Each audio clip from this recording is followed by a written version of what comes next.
ay papunta kami sa ganito o ganong bayan at 1 taon kaming titigil doon.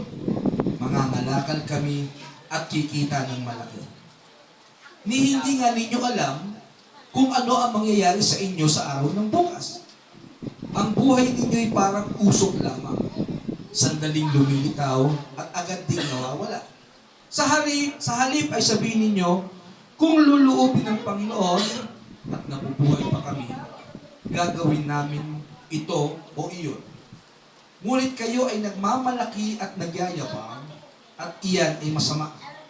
Ang nakakaalam ng dapat niyang gawin, ang nakakaalam ng dapat niyang gawin ang mabuti, ngunit hindi iyon ginagawa ay nagkakasala. Tayo po ay panandali ang iyong buko at maraming salamat Lord sa pagkakabasa ng iyong buhay at makapangyarihang mga salita na sa oras na ito ay muli mong gamitin at kasangkapanin, Lord God, bilang kaparaanan sa ikatututo ng bawat isa at sa ikalalawak at ikalalalim pa ng aming pong pagkaunawa at pananampalataya sa pamamagitan ng kapahayagan aming mapapakinggan ngayong hapon.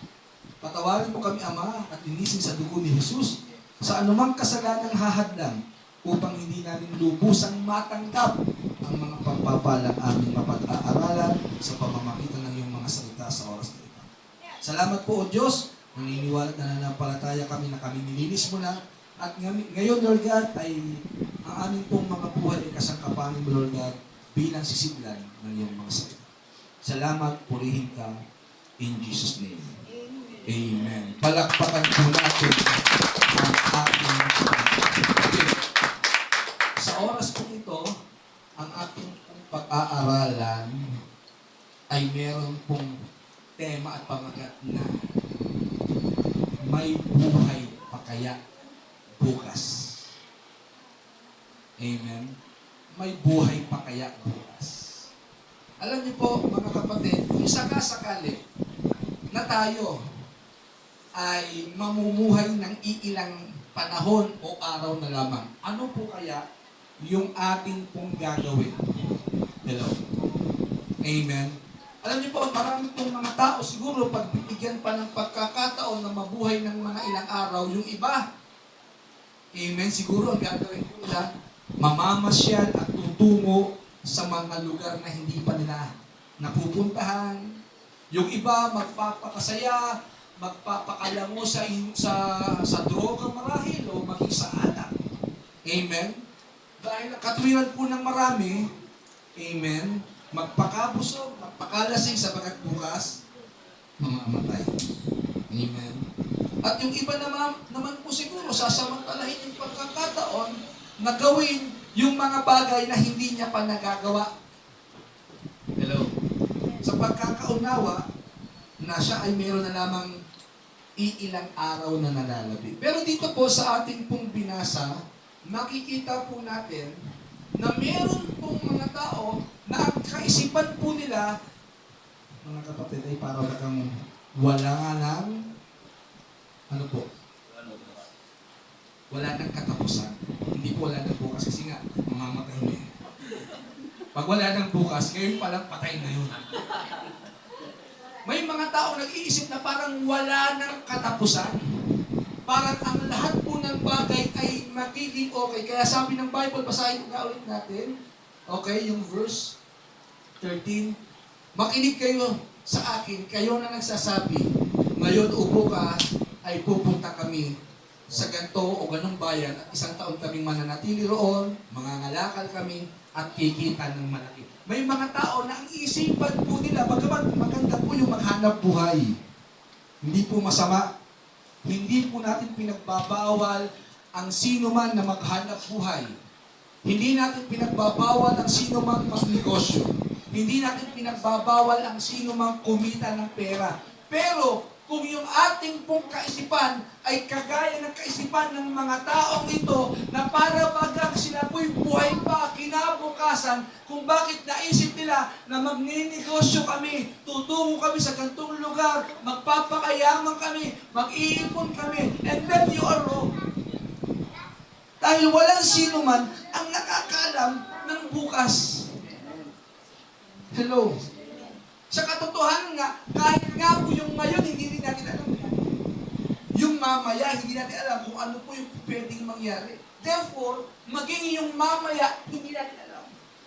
Kaya wala pong sino man ang makapagsasabi na ganito yung gagawin namin sapagkat hindi mo alam kung hanggang kailan ang buhay mo. Ang isang matalinong pamamaraan, mga kapatid, para tayo po, amen, ay makagawa ng tama, ay i-spend natin ang ating buong buhay sa paglilingkod sa Diyos. Sabi po ng mga ngaral, chapter 12, verse 1 hanggang 5, remember your Creator in the days of your youth. Habang bata ka pa, alalahanin mo, paglingkuran mo na yung Diyos. Huwag mo nang antayin na darating yung point na hindi ka na makapagtaas ng kamay para mag-praise the Lord. Hallelujah. Hello. Amen. Habang meron ka pang lakas, habang kaya mo pang tumakbo at tumungo ng gawain, habang kaya mo pang mag-evangelize at mag-share, gawin na po natin ng lahat sapagkat hindi natin alam kung bukas buhay pa tayo. Isang malaking kamangmangan. Amen. Isang malaki pong kamangmangan na sasayangin ng sino man ang kanyang buhay sa mga bagay na walang kapararakan at walang patuloy.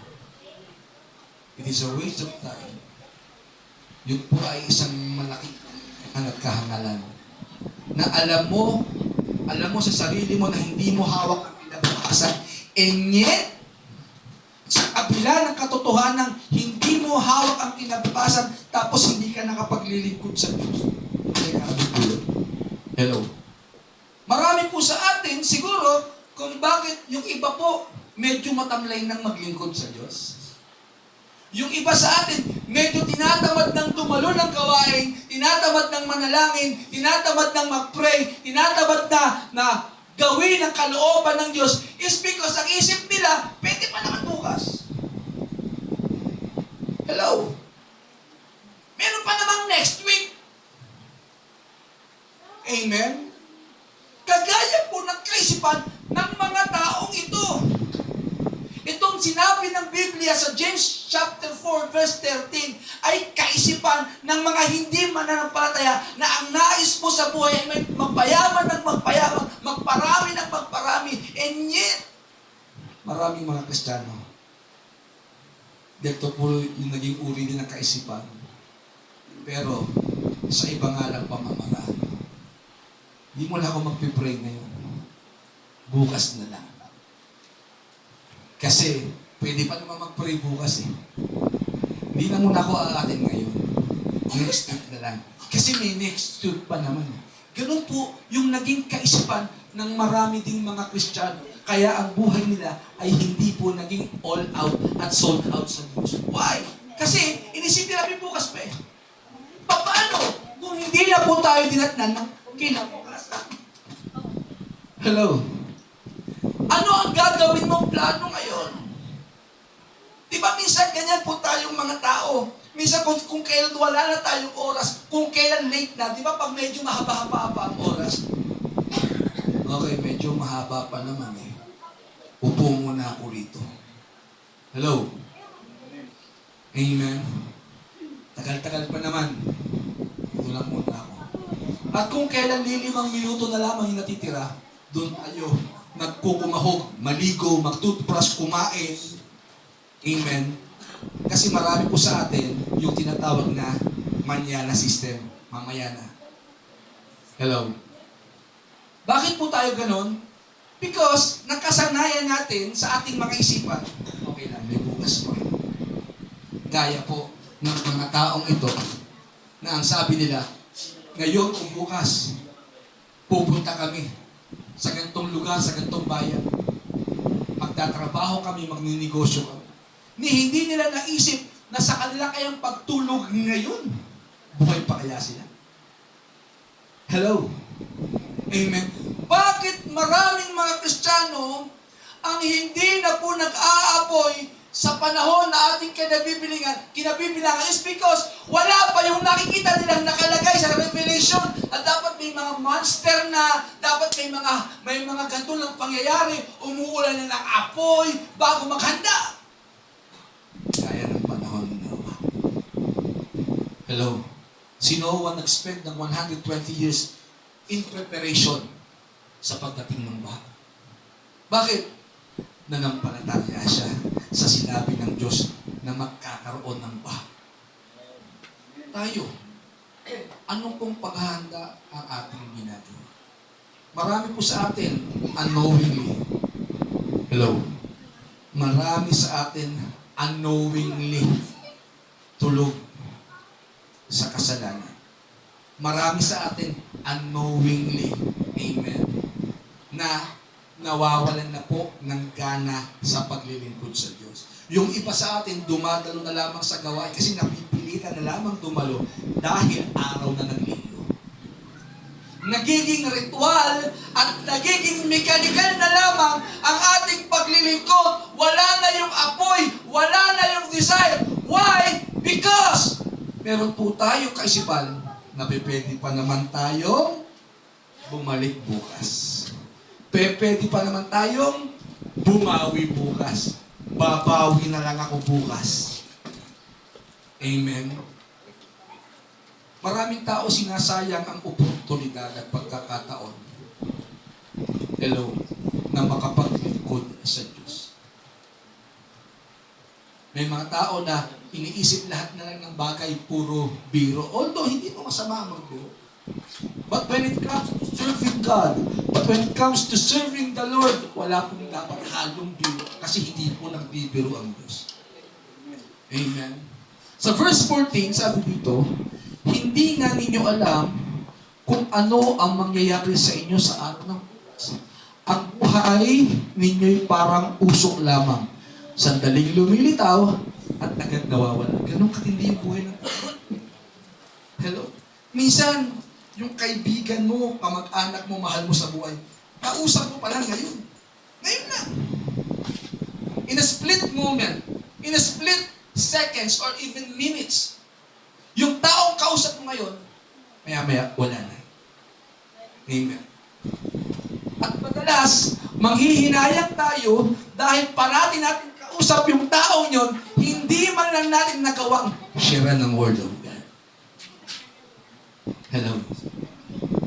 Kaya dapat samantalahin natin ang pagkakataon. Sabi po ng aklat ng Efeso chapter 5. Amen. Efeso chapter 5 verses 15 hanggang 18. Ito po ang sabi ng Bible. Pakinggan po ninyo para maintindihan po natin. Okay. Yung panahon na ating pong kinabibilangan na ang bawat pagkakataon ay dapat sinasamantala. Hello? May kausap po ba ako dito? Amen. Kasi, maaring yung mga gagawin po natin kinabukasan ay hindi na po natin magawa, mga kapatid, kung sakasakali na yung paggagawan din natin nun ay wala na. Hello? Wala pa rin. Ito po, babasahin ko. Medyo pagpaumanin po ninyo, no? At medyo mahina po yung ating pong internet. Kaya po mula po rito ay aking pong babasahin sa aklat po. Ayan na. Kahit mag-ingat kayo kung paano kayo mamumuhay. Mamuhay kayo tulad ng matatalino at di tulad ng mangmang. Ang sinasabihan po ni Apostol Pablo, mga Kristiyano, huwag kayong maging mangmang. Ano yung buhay ng mangmang? May bukas pa. Di ba may kantang ganyan? May bukas pa sa iyong buhay. Okay sana eh. Kung meron pang bukas, eh yung kinakantahan biglang namatay. Ano kayo nakanta? Wala nang bukas. Wala na talagang bukas. Ang iyong buhay. Kaya sabi ng Bible, mag-ingat kayo kung paano kayo mamuhay. Dahil baka namumuhay kayo kagaya ng mangmang ng isip, may bukas pa.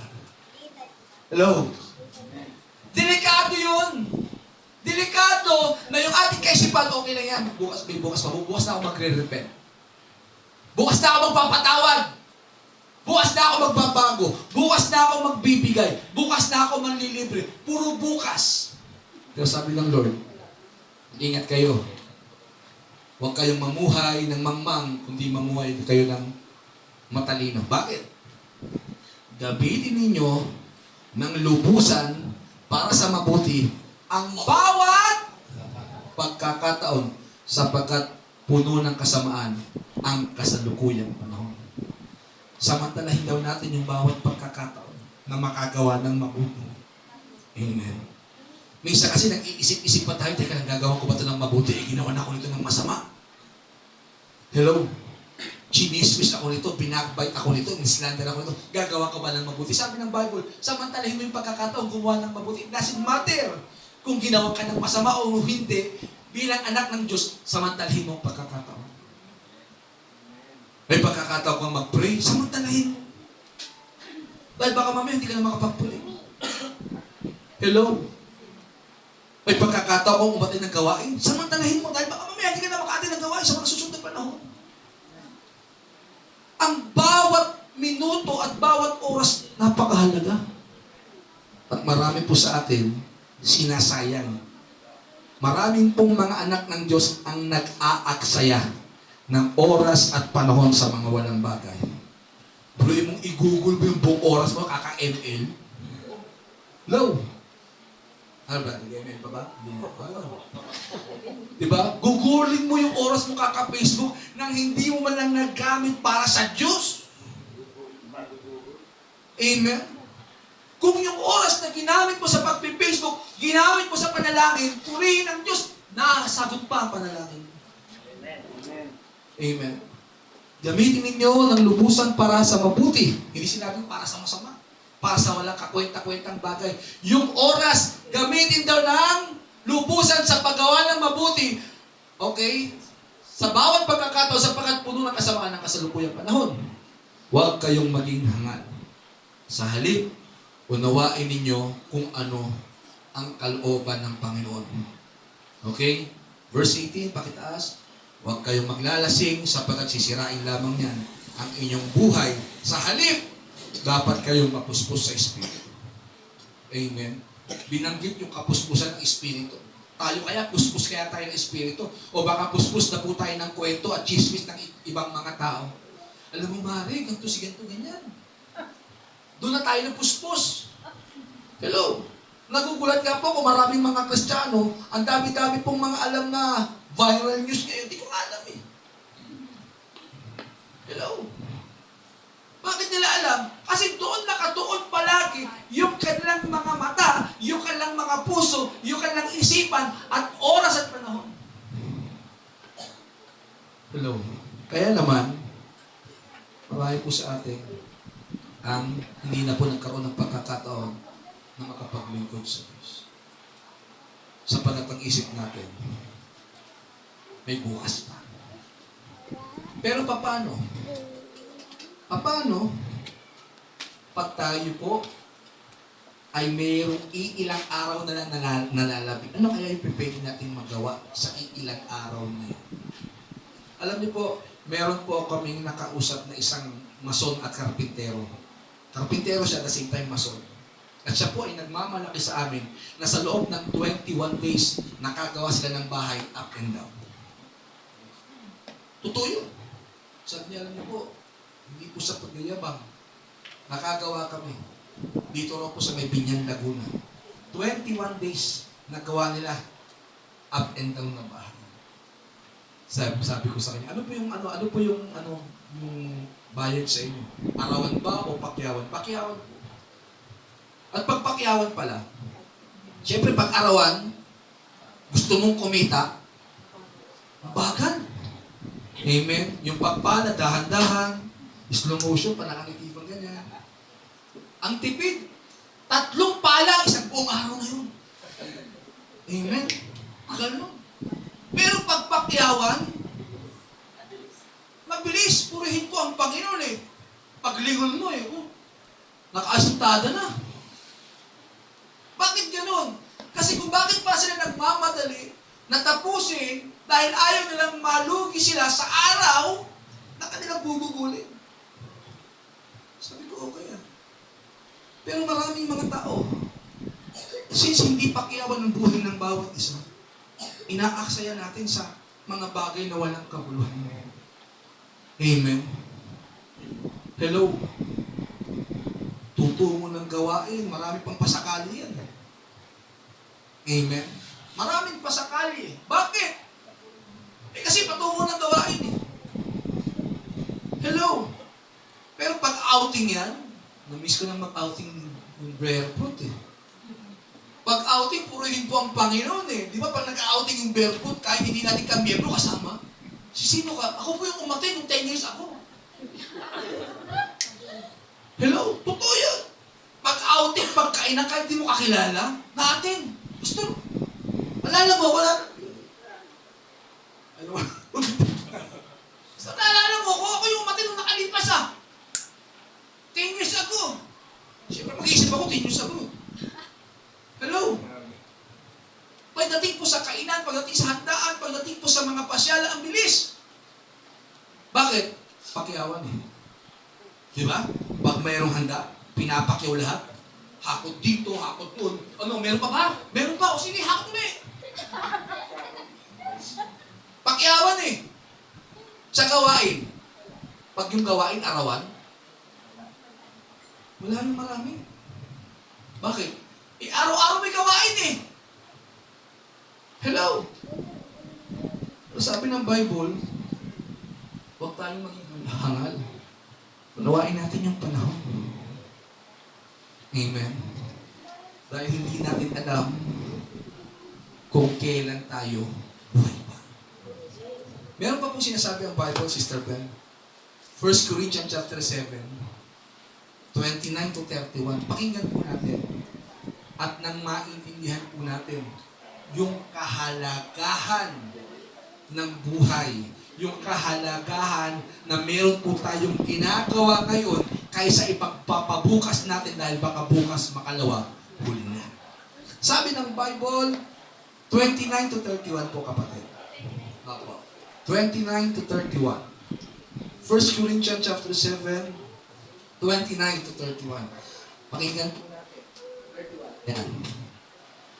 Okay, ito po ang sabi po ng Biblia para po higit po nating maintindihan at maunawaan. Mga kapatid, ito ang ibig kong sabihin. Malapit na ang wakas ng panahon. Okay? Ang pinag-uusapan ni Pablo rito ay kawakasan ng panahon. End times. Kaya't mula ngayon, ang may asawa ay mamuhay na parang walang asawa. Hindi ibig sabihin mamuhay ka ng binata. Okay pala, mamumuhay na pala akong parang walang asawa. Mag-aayos ka ako, magpapabago, magpapapogi ako, baka makapangalawa pa. Hindi yun.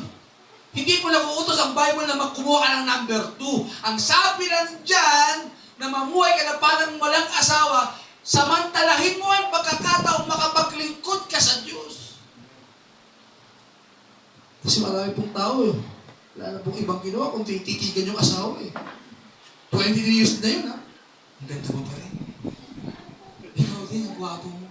Nagbubulahan, hindi. Tapos na yung pagbubula na yan. Maglingkod na tayo sa Diyos. Tama na yung sweetness na yan. Di ba may plan na bakit may panahon eh. Hindi ko pa sinasabi, alisin niyo yung sweetness niyo. Pero araw ng linggo, may sweetness pa rin ba? Puri na pa rin magtakbuhan kayo sa gawain. Hello? Amen? Mga kapatid, itong ibig ko sabihin, malapit na ang wakas ng panahon. Kaya mula ngayon, ang may asawa ay mabuhay na parang asawa.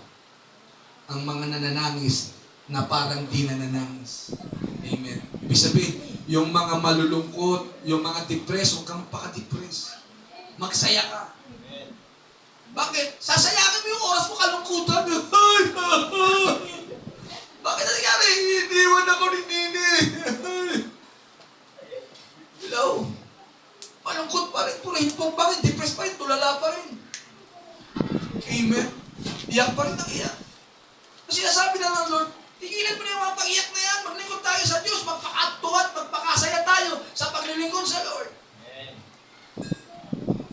Hello? Hindi yung Buong linggo, buong buwan, buong taon, malungkot. Hindi dapat ganun. Sinasayang mo yung pagkakataong magsaya. Sinasayang mo yung pagkakataong mag-celebrate kasama ang Panginoon. Amen. Ang mga nagagalak na parang di nagagalak. Ayan, pati yung mga nagagalak. Amen. Para daw hindi nagagalak. Huwag naman yung puro tuwa naman sa kasiyahan. Amen. Bakit nagbibigay ang Diyos ng reminder na ganyan? It's because the time is short. Maiksi ang panahon. Durin mo yung buhay natin para daw bula. Nakakita na po kayo ng bula. Amen? Diba? Minsan yung bubbles, kahit anong ingat mo, pag sumagi yan sa kamay mo, sasabog, puputok. Hello? Ganon po yung buhay ng tao. Kahit gaano ka pa kaingat, kahit gaano pa yung exercise na gawin mo, kahit gaano pang healthy foods ang kainin mo, pag oras mo na. Amen? Kakilala nga ako, healthy foods ang kinakain. Hindi ko sinasabi ko kaya kumain ng healthy foods. Okay yun. Pero sinasabi ko po, kahit anong ingat mo, pag oras mo na yun, kakilala ko healthy foods yung kinakain eh. Nung nabilakukan, patay. Yung healthy foods na kinain niya, ang pumatay din sa kanya. Hello? Bakit? Kasi may hawak ng buhay ay hindi tayo ni yung kinakain natin. Bagamat, masarap kumain ng mga healthy foods para yung length ng buhay natin mabahaba. Pero hindi nakabatay doon. Ang buhay ng tao ay hindi nakabatay sa pagkain ng masarap, magkain ng masustansya, kundi sa Diyos. Amen.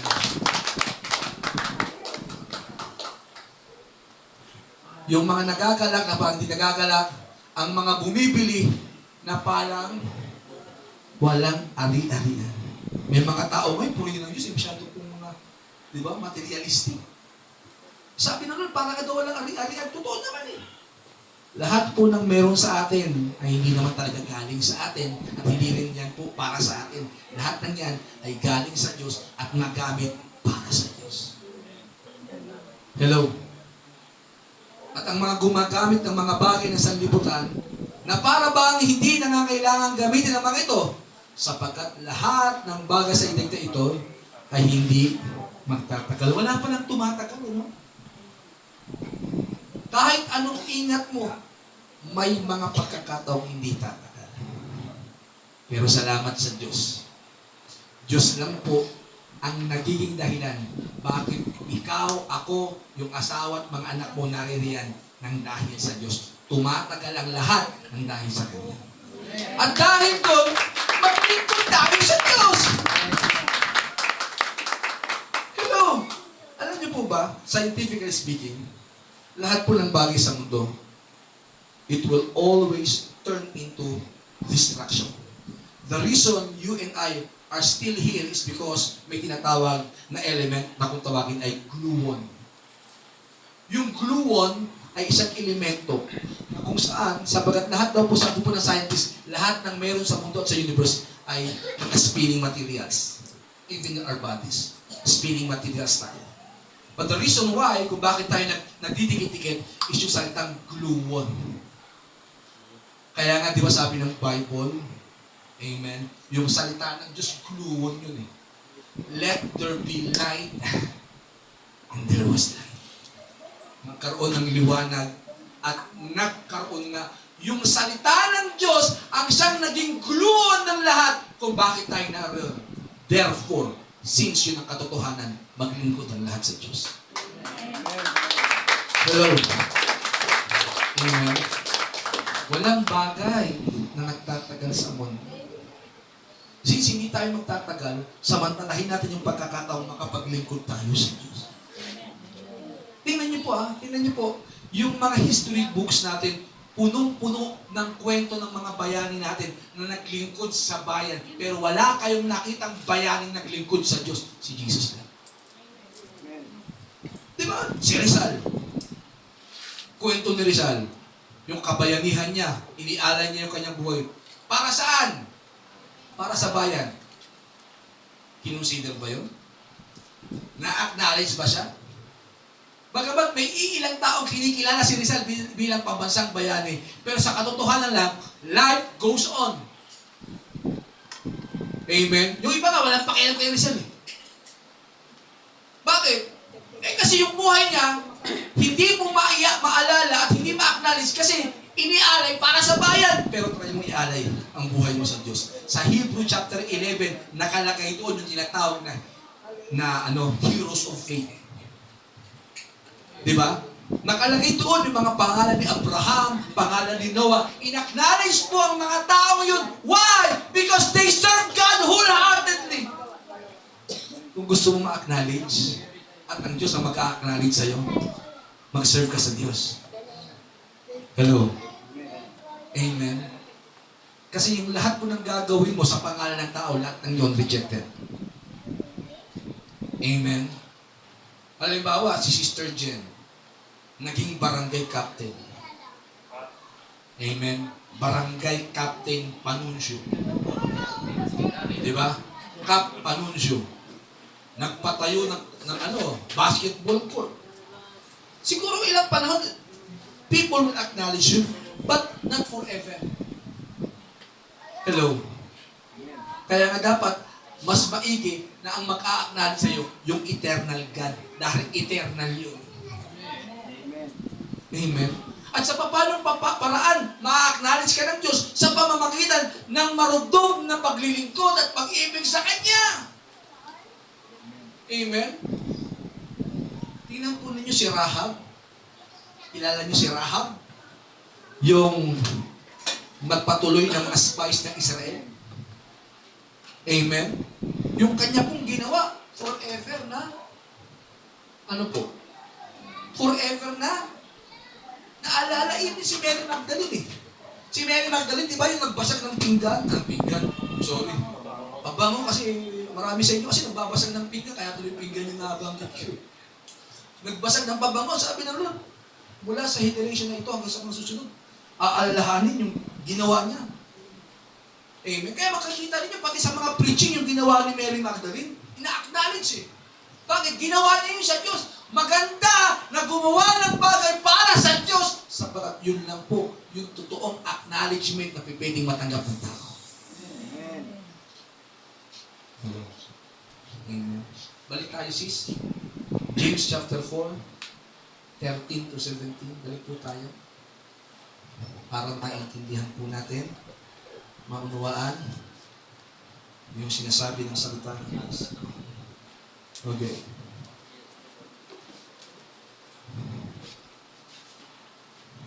Okay. So dito po tayo siguro tatapos. Okay.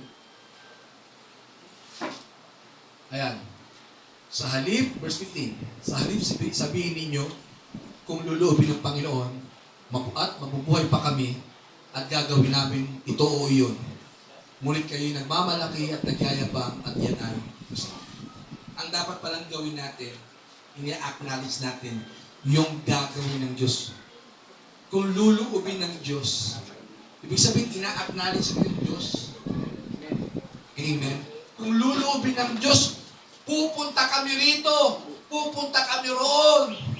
Sa atin po, nag-fail tayo. Ang dami sa atin, nangako eh. Pupunta kami next year. Pupunta kami last year. Pupunta kami every year.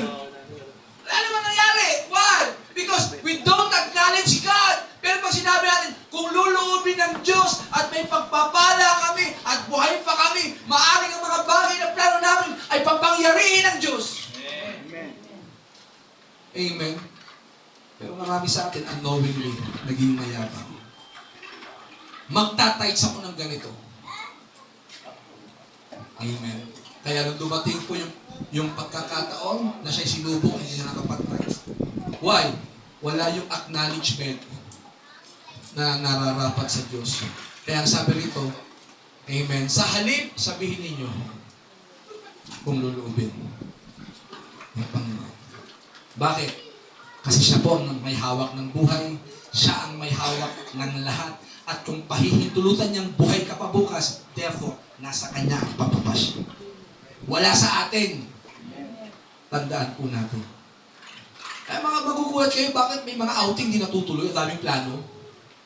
Di ba? O sa June. Sa June 4, may outing tayo. Amen. Ang daming plano, may mga sketch map pa, meron pang mga, di ba? Pagdating ng 4, purihin po ang pangtulog lahat. Hindi natuloy. Bakit? Eh kasi sabi po ng aklat ng Proverbs chapter 16 verse 1 and 2, tayo nagpaplano. Diyos ang napapatupad. Amen. Itulog mo muna sa Lord, Lord, okay ba itong plano namin? Magbibitch kami by 4. At kung lubin mo, Lord God, pahintulutan mo na, lahat makasama. Dapat ganoon eh. Eh hindi, plano tayo ng plano. Hindi natin kasama ang Diyos. Sineseparate natin ang Diyos. At pag tayo po ay nandun sa worst situation, tsaka mo i-acknowledge ang Diyos. Kaya Lord, hindi makagawa-gawa ng tulong. Sapagat huli mo na kung siya po ay i-acknowledge. May kausap pa ako rito. Sabi po ng verse 17, ang nakakaalam ng mabuti na dapat niyang gawin Lord, hindi ito ginagawa, kakasala. Amen. Alam mo na dapat dinutulog yan sa Diyos. Alam mo, pinagpe-pray muna yan ng mahabang panahon bago tayo tuluyang mag-desisyon. Alam natin yan eh. Pero marami sa atin hindi naman ginagawa. Kaya, nag-fail ang marami. Bakit maraming failure sa buhay ng tao? Sapagkat hindi po isinasama ang Diyos sa lahat ng kanyang plano. Hindi ina-acknowledge, amen, yung kabutihan, kapangyarihan, kahabagan ng Diyos sa lahat ng kanyang gagawin. Ang tanong mga kapatid, kung sakasakaling itong araw na ito yung last day natin, ano kaya yung ating gagawin? Alam niyo po, sabi ni Haring David, sa Psalm 81, better is one day in your court than 1,000 elsewhere. Para kay Haring David, yung isang araw, sapat na yan. Para po paglingkuran at i-spend ang kanyang buong panahon sa Diyos. Kaysa bibigyan siya ng Diyos ng 1,000 taon na kung saan-saan naman siya natungo, sa inuman, sa biro, sa barkada. It is better for King David to spend one day with the Lord than 1,000 elsewhere. Tayo kaya gano'n? Baka mamaya pag binigyan tayo ng pagkakataon, sige anak, bigyan kita ng isang araw para pababuhay ng gagawin mo. Uy, naku Lord, baka pumunta ako ng Japan, di pa ako nakakapunta dyan. Hello? Amen. Lord, kakainin ko yung pinakamasarap na pagkain, di pa ako nakakakain ng lechon. Hello? Di pa ako nakakakain ng hamonado. Amen.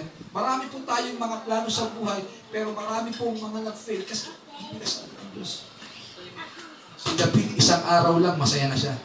Isang araw lang na nasa courtyard ng Panginoon. Nasa presence ng Lord. Sapat na sa kanya yon. Okay na sa kanya yon. Hindi na siya naghihingi pa ng mahabang buhay. Di ba, minsan tayo naghihingi tayo ng extension?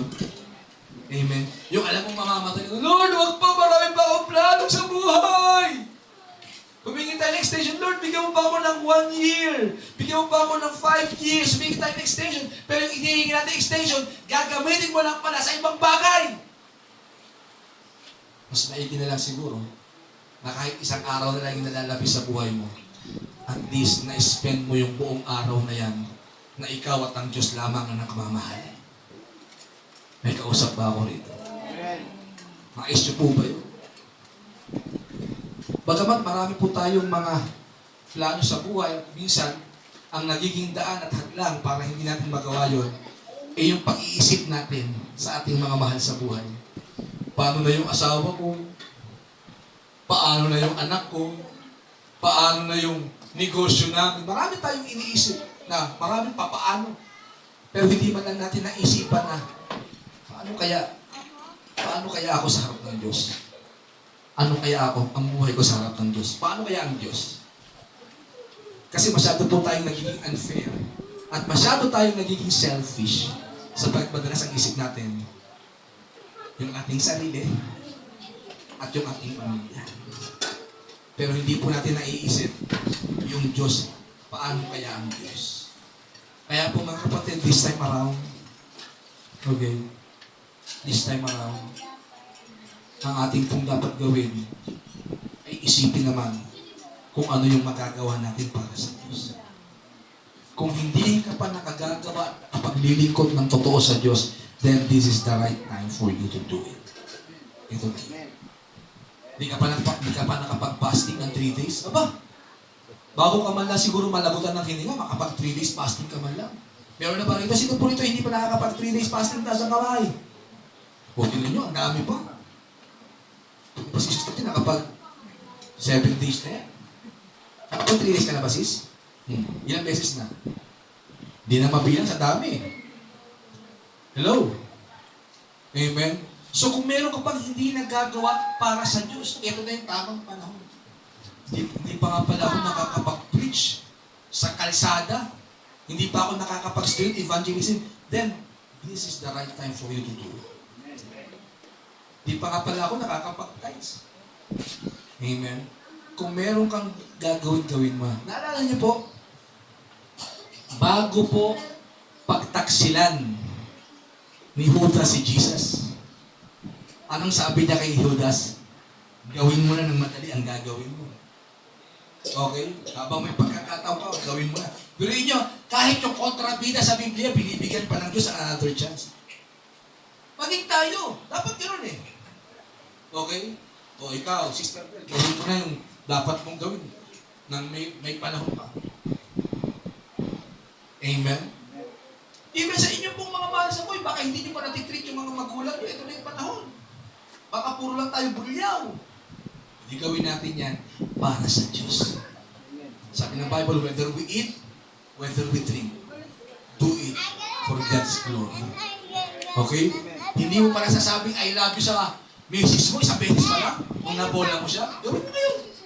Bulahin mo ulit. Hello? Amen? Even yung mga anak natin, yung mga bagay na hindi nyo pa nagagawa, samantalahin natin gawin at gawin nyo yan para sa Diyos ng masaya, maligaya, at punong-puno ng pag-ibig at pagmamahalan sa isa't isa. Amen. Lastly, gusto ko pong i-share, mga kapatid, is kung sakasakaling meron tayong nalalabing oras at panahon, I think we need to spend the last of our last breath in the presence of God. Amen. Dati po yung muntik na ako mamatay. Alam ng misis ko, nagpapaalam na ako. Papaalam na ako sa misis ko, sa mga anak ko, sa mga pinak ko, sa pusa at aso, sa mga butiki, sa ibon, sa lahat. Papaalam na ako. But sabi ko, I want to spend my last breath worshiping the Lord. Sapagat yun na lang ang pinakatani kong kayang gawin. Ang ipagkalaw at ibalik ang lahat ng papuri, karangalan, maging ang aking buhay sa Diyos na lumika at gumawa sa akin. At sana ganun po tayo. Hindi ko po alam kung magkakasama-sama pa tayo sa susunod na panahon. Hindi ko po alam kung buhay pa si Pastor by next month, by next year, I don't know. Pero one thing is for sure, sana, kung sakasakaling hindi na po pinahintulutan ng Diyos na magkita-kita tayo. Isa lang ang kahilingan ko. Sana walang bibitaw, walang aayaw, at sana magkita-kita tayo sa kaharian ng namin. Sa kaharian ng Diyos. Yun po ang bilin ko. At yun po yung panalangin ko sa buong mga oras. Amen. Ayaw po ito mayong ka. Okay. So bago po tayo dumako sa ating pong breaking of bread or communion service, tayo po muna ay umawit sa ating pong Panginoon.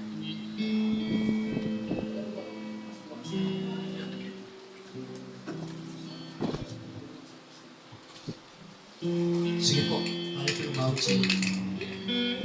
As long as I live, I will glorify the Lord. As long as there's breath in me, your praises I'll proclaim.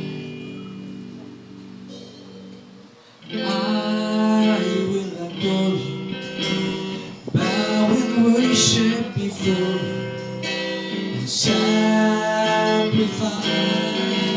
my praise I'll bring. I will glorify the Lord, and I will lift my voice to praise His name. For as long as I live, and as long as I have breath, I will glorify the Lord my God. As long as I live, I will glorify the Lord. As long as there's breath in me, your praises I will sing. And I will adore you, bow and worship before you, my sacrifice of praise I bring. I will glorify the Lord, and I will lift my voice to praise His name. For as long as I live, and as long as I have breath, I will glorify the Lord my God.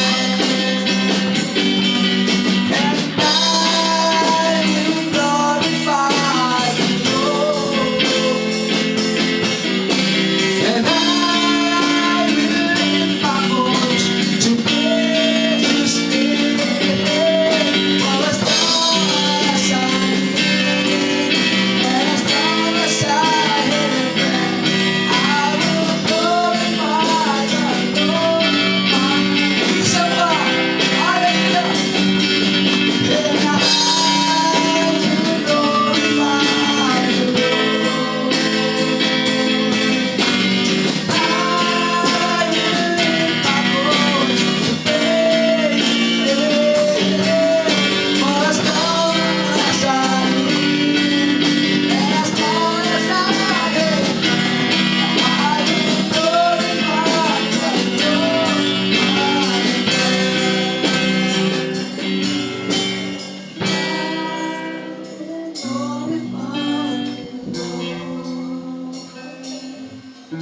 and I will lift my voice to praise His name. For as long as I live, and as long as I have breath, I will glorify the Lord, glorify the Lord, glorify the Lord. I will glorify the Lord God. I will glorify the Lord.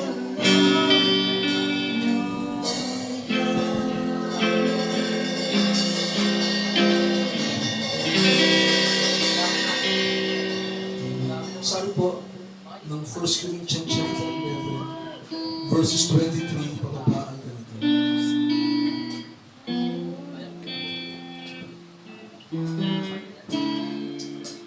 Ito ang katuroang tinanggap ko sa Panginoon,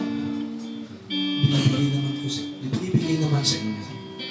Nung gabing siya ipagkanulo, Panginoong Jesus ay tumampok ng tinapay. Salamat at pinagpapat sa iyon at sinabi, ito ang aking katawan na inihahandog para sa inyo. Gawin ninyo ito bilang pag-alaala sa akin. Tapos maghapunan, dumampot din siya ng kopa at sinabi, ang kopang ito ay ang bagong tipan ng Diyos na pinagtitipay ng aking dugo. Kung iinumin niyo ito, gawin ninyo bilang pag-alaala sa akin. Sapagkat, kung kakain kayo ng tinapay na ito at iinom sa kopang ito, ay pinapahayag ninyo ang kamatayan ng Panginoon hanggang sa kanyang muling pagpapakita. Okay, so ito po ang ating pong buwan ng pag-aalaala sa ginawang sakripisyo ng Panginoon at kamatayan upang tayo po ay iligtas mula sa kapangyarihan ng kasalanan at sa kapangyarihan po ng apoy ng impyerno. Kaya naman bilang pag-alaala ay nais ko po na ang bawat isa ay ituring na sagrado ito pong ating pong seremonya ng breaking of bread. Kaya naman ating pong ipanalangin ang tinapay at ang Diyos. Ama, sa oras na ito, pinagpapasalamat po namin po itong tinapay at ang Diyos na sumisimbolo sa katawan at sa dugo ni Kristo na siyang napayubay sa krus at naging daan ng kaligtasan at kapatawaran ng lahat ng tao sa buong mundo. Sa aming Panginoon, magpapatuloy, nais po namin humingi ng tawad sa lahat ng aming pagkukulang, pagkakasala na nagawa sa buong maghapon at maging sa mga lumipas na araw ng Sanlinggo upang hindi maging sumpa itong mga communion service na ito bagos maging pagpapala sa buhay ng bawat isa. Gawin po ito bilang kasangkapan ng Panginoon upang mapagpala ang aming kaluluwa, katawan at espiritu at bilang pagpapaalaala sa ginawang sakripisyo ng Panginoong Hesus sa amin lahat. Salamat Lord, i-bless mo ito. Purihin ka, luwalhatiin ka in Jesus' name. Amen. Kainin po natin ng tinapay at inumin ng Diyos.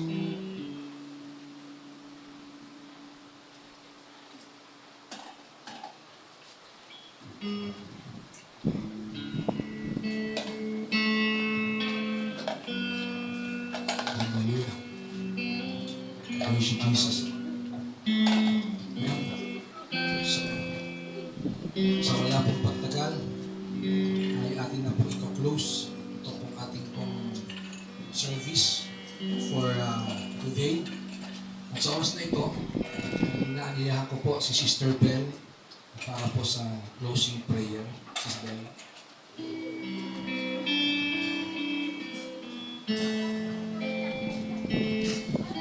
Tayo po ay panatilihan ng mga manalangin sa ating Diyos. Aming amang nasa langit, Panginoon Lord, nagpapasalamat po kami, Panginoon, sa oras na ito, Lord. Sa natatapos, Panginoon Lord, na pag-aaral ng iyong salita, Panginoon, dalangin namin, Lord, na patuloy mo pong buksan ang aming mga puso at isipan, Lord, mais sa katuparan namin, Panginoon, ang lahat po ng aming napakinggan, Panginoon, sa oras na ito. Lord, dalangin namin, Lord, patuloy po siya sa amin ng aming puso, Panginoon. Ano man po, Lord, na nakikita mo sa aming mali, Panginoon. Lord, right now, Panginoon, patuloy namin, Lord, na pinapatama at pinapasaayo sa iyo, Panginoon. Lord, dalangin namin, Lord God, ang biyaya at pagpapala, Panginoon, ang iyong mga salita, Panginoon, ay tumimo, Panginoon, sa aming po mga puso, Panginoon. Lord, na ang aming napakinggan, Panginoon. Lord, ay patuloy po, Lord God, na maging buhay namin, Panginoon. Lord, patuloy po paghingi namin ng tawad sa aming po mga pagkukulang, Panginoon. Lord, tunay po, O Diyos, Panginoon, na kami pinagkakamali, nagkakasala sa iyo, Panginoon. Lord, sa bawat oras, sa dali, Panginoon, ng aming buhay, Panginoon. Tunay po, Lord, hindi namin batid ang aming mga buhay, Panginoon. Kaya naman right now, Lord, patuloy po namin, Panginoon, na pinare-restore, Panginoon, ang aming po paglilingkod sa iyo, Lord, ikaw ang tunay nakakaalam ang laman ng aming mga puso, Panginoon. Alam mo, Lord, kung kami po, Panginoon, mainit. Alam mo, Lord, kung kami malamig, Panginoon. Tunay po, O Diyos, ng buhay namin, Lord, ay parang bula lamang sandali, Panginoon, Lord, ay maaari pong mawala, Panginoon. Kaya naman, Panginoon, hanggang kami po ay mapagkakataon, Panginoon. Lord, magawa na po namin, Panginoon, ang iyong kalooban, Panginoon. Lord, sa aming po pansamantala, Panginoon, na pag-iwahiwalay, dalangin po namin, Panginoon, na kami po ingatan mo, samahan mo, Lord God, sa aming po pagbiyahe pa uli, Lord. Patuloy po sa ayos ang aming po mga sasakyan, Panginoon. Lord, ikaw po patuloy na gumabay sa amin. Panginoon, balutin mo kami, Lord God, ng iyong makapangyarihan dugo, Panginoon. Lord, maraming salamat po sa buhay ng bawat isa. Dalangin po namin, Lord, ang pagpapala mo, Panginoon, ang kagalingan, Lord God, sa aming po mga sakit na ramdaman, Lord God, at sa mga pangihina, Panginoon, Lord God, ng aming mga spiritual, Panginoon, na pangangatawan, Lord. Patuloy mo po kami palakasin muli, Panginoon. Sa gayon, Lord, kami po'y makapaglingkod ng tama sa iyo, Panginoon. Maraming salamat muli. Purihin ka. Sumayo po ang pinakamataas na papuri, luwalhati at pagsamba. Ito po aming nakalis sa panalangin sa pangalan ni Jesus na iyong anak at sa kapangyarihan po ang iyong banal na Espiritu.